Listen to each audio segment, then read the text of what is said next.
What's going on today? I'm going to be adding a electric in-tank fuel pump on my 1985 Foxbody from Ace's EFI.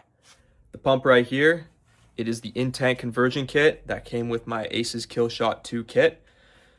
I know it's already in, but I'm just going to show you guys a brief overview on how I did it. Dropping the fuel tank out of the Mustang was quite easy. There's 3 bolts in here. Have them up there. Nothing special. Take your fuel cap off. Obviously try and drain as much gas as you can out. I was surprised this thing had about 30 liters in it. And then under here, so you can see where the filler neck is, there's 4 bolts. 1, 2, 3, 4.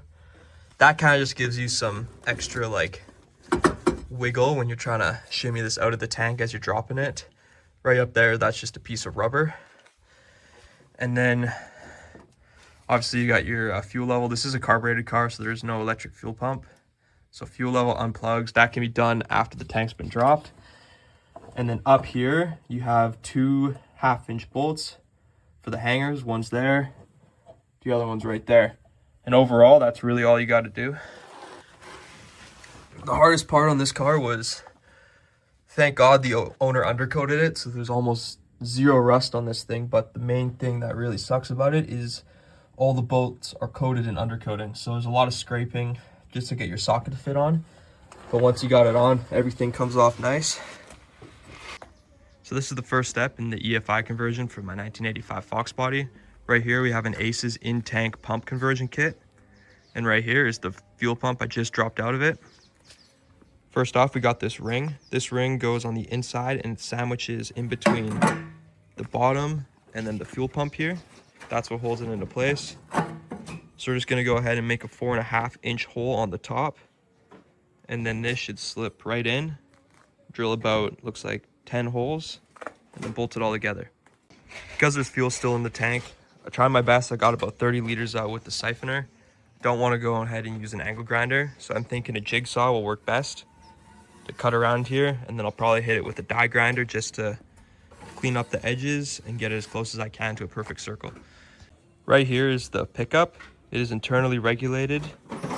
And in the box here, I've got a 340 liter per hour pump, some fuel line, all the bits I need to make it work. A large fuel sock, so I don't get much fuel starvation because this tank, since it's carbureted, it has no baffles, if you can see in there.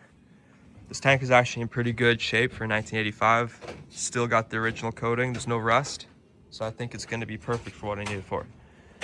Here's the hole after I got it all cleaned up. This was a Sawzall jigsaw and a die grinder. It's not perfectly round, but it is good enough for this. Here it is. I've also got it all set up to the correct height. This is internally regulated, so I'll just be running 1 fuel line up to my throttle body. It's a 340 liter per hour pump. Should be more than enough for the 400 that I'm making. But when you get this in the box, all you got to do is this slides up and down, so you can set your pump height, and then you got to cut the hose to length and then plug in the pump. It also came with an extension piece.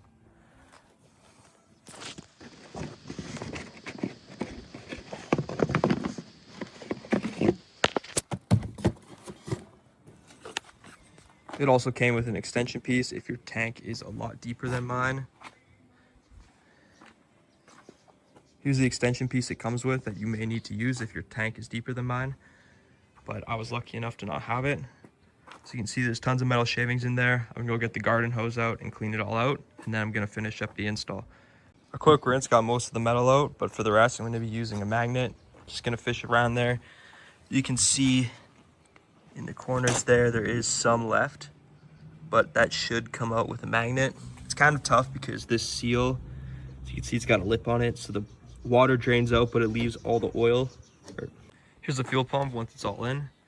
I'm kind of pissed off that I didn't take a bit more time to get my holes drilled properly, but you see it's kind of off on a slant instead of being perfect 90-degree angle with the tank. But once it's up in the car, you won't see it. Rinsing the tank out and using the magnet got pretty much all the metal out, which is great. And I was really surprised on how clean this tank was on the inside, with it being off of a 1985 Mustang. Pretty easy install, everything went together pretty well.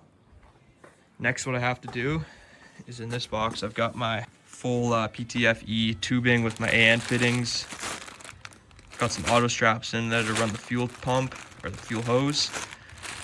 We've got I think this is a check valve, and then this is my filter. I think that's 100 micron, which is perfect for the fuel injection.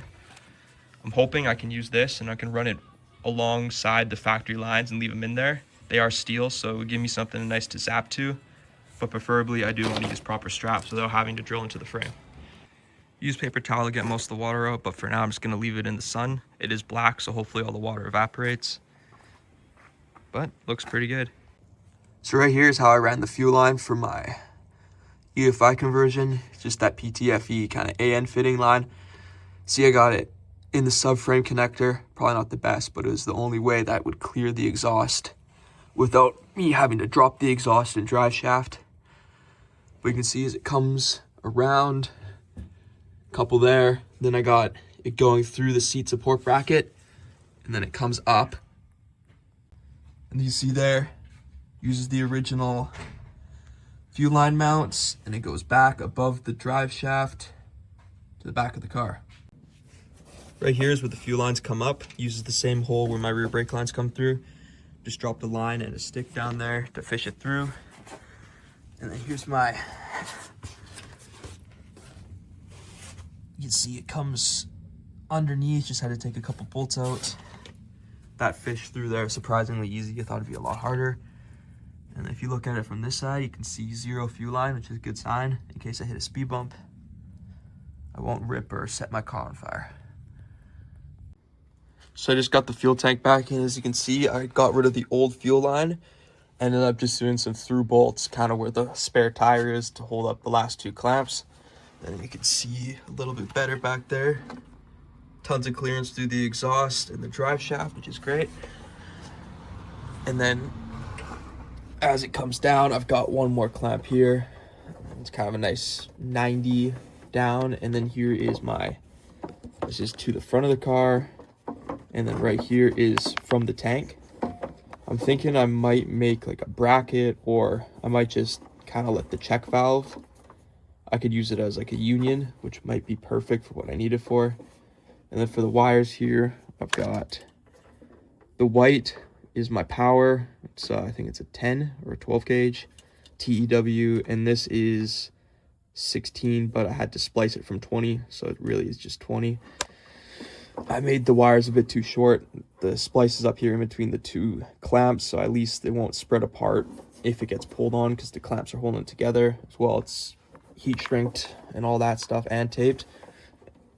And then right here is my fuel sending unit wires, and then the black with the black heat shrink, the red with the black heat shrink, that's my negative, that's my positive.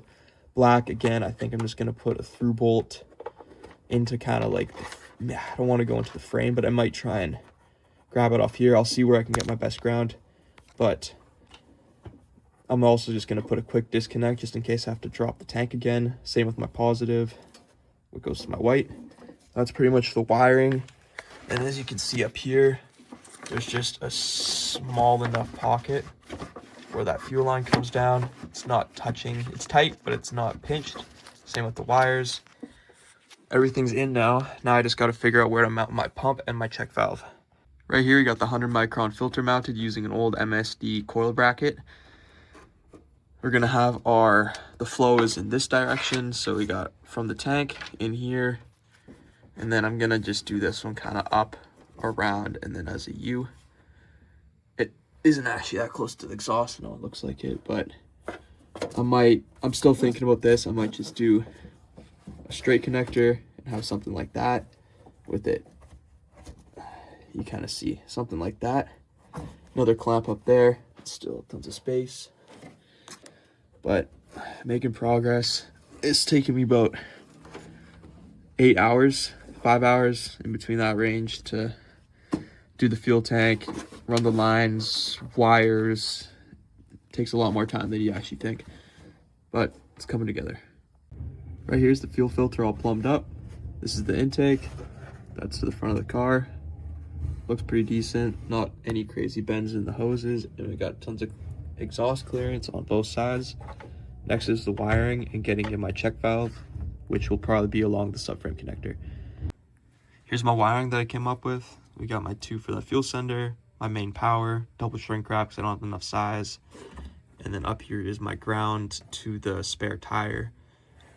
Just a bolt that goes right through, and then on the other side I have it grounded down nicely, so good contact.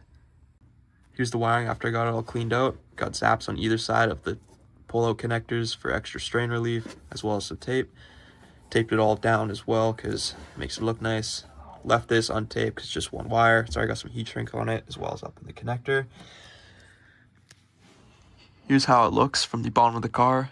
That's the rear fuel tank up here, and then the diff. Still nothing but the diff, no crush points. I think soon it's time to fill it up with 10 liters, flush the lines out, and see if it works. Right here's the check valve that I got mounted. Got some cloth tape on it just because it's metal on metal, just so it doesn't rattle around or scratch that. Usually only 2 zap ties on the fuel system. I probably will get a mount eventually, but it's all I have for now. And then one strap, and as you can see, up through the fender well, up to the motor. Now that the fuel system's in the car, it's time to test it. I've got a bottle to catch any of the fuel that hopefully comes out of my fuel line here, and I'll put about 15 liters in the tank. Even if you're confident, it is a good idea to test it because you want to purge out any of the dust and contamination that may have gotten in the line when you were installing it. You don't want that running up into your fuel injection or your injectors and clogging it. I've also got a car battery and some alligator clips to jump it, and I'm just going to get it all hooked up and hopefully we see some flow. So I got my fuel line ran to the water bottle. I got my negative onto a bolt, which is a decent enough ground. And I got my positive to the fuel pump. Once I touch it, I should hear it turn on and see some flow. So we got some flow, which is a great sign. Big relief, made sure I actually did it right. Next, I'm just gonna go check underneath the car, make sure I didn't screw up any of the AN fittings that badly. As long as there's no fuel under there, that's it for now. I won't know for sure until this line actually has 53 PSI. That's when all the leaks will probably show themselves. Just checked underneath the car and there was no fuel. Everything looked nice and dry. This is a huge step towards getting the motor back in the car. Now that I've got fuel, just a little bit more wiring and getting the brakes sorted on this car and doing the 5-lug swap. There's a lot more to come. Thanks for watching. I'll see you next time.